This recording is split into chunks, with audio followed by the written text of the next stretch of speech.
Hello, this is Dawn at Dawn's Astrological Vision. Stand by for Libra 2015 January forecast.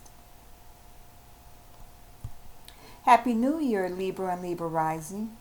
The month opens up with the Sun transiting your fourth house. While the Sun is in the fourth house, the emphasis will be on the home, roots, retreats, real estate, and parents. With the Sun transiting the fourth house, you will likely be preoccupied with feelings of security.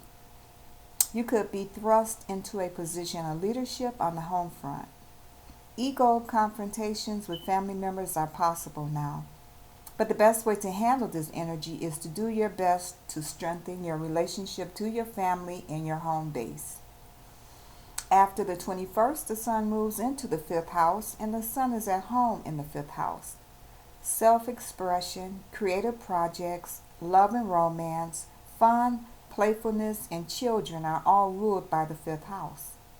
Allow this transit to awaken creativity, spark love, boost confidence, and or all forms of pleasure back into your life.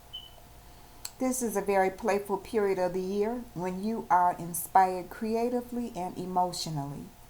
You take more pride than usual in your creations, your love affairs, your children, and your hobbies. Pleasure and amusement play an important role in your search for freedom of self-expression now. You want others to take notice, and you are more sensitive to whether people appreciate you. You are likely feeling good in general, and you tend to spread the joy. With the full moon on the 4th in your 10th house, your career life path could be affected by a full moon. You may do something that gives you more attention than normal and has people wanting you and no one else for the job. It's difficult to hide yourself now, and you probably don't want to. You could decide to go in a new direction, sometimes quite suddenly, or be offered something that makes you rethink the path you're on. On the next few days, authority figures can be a source of frustration, whether it's a boss or a parent. And if you've been behaving badly, your social status could take a hit. Make sure you're watching yourself in public so that you don't offend someone or make yourself look like a fool by accident. Mercury is transiting the fourth house along with the Sun and Venus until the third. With Mercury in the fourth house, your mind often wanders to domestic concerns and issues surrounding your home, family, and personal past. On the other hand, this transit sometimes indicates an especially busy and perhaps hectic period on the domestic scene. For example, you might take home work or find that people drop by your home often during this cycle.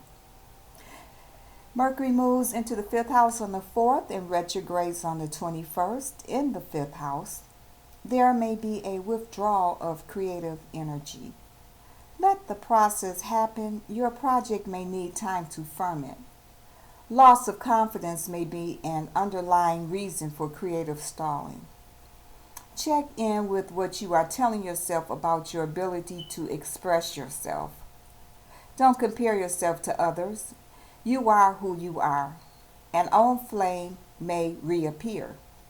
Past partners may remind you of how far you have come or how happy or unhappy you feel.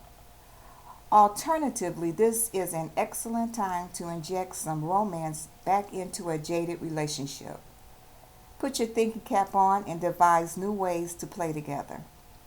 Traditionally, this isn't the best time to start a new love affair. Venus is in the fourth house until the third, and you may try to improve the appearance of your home, wanting to live in a nice place and can buy new items for your home. You can also have an easier time dealing with your relatives.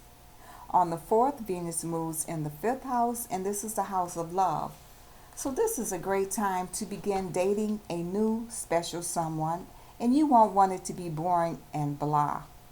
You feel more romantic, but in a playful way, and want some more drama in your love life. Attracting new love is easier during this transit, and you'll be the one getting chased rather than doing the chasing. Just remember that Mercury is also retrograde in the same house, and traditionally, this isn't the best time to start a new love affair. While life must go on during Mercury retrograde, it's wise not to fall head over heels just yet. Mars is transiting your fifth house into the 12th. You are finishing up the cycle where energies were expressed in a playful and sportive way. For this is the house of amusement as well as self expression. In love relationships, this transit signifies that your desire nature is rather strong, that you know what you want and will try to get it. After the 12th, Mars moves into Pisces, your sixth house.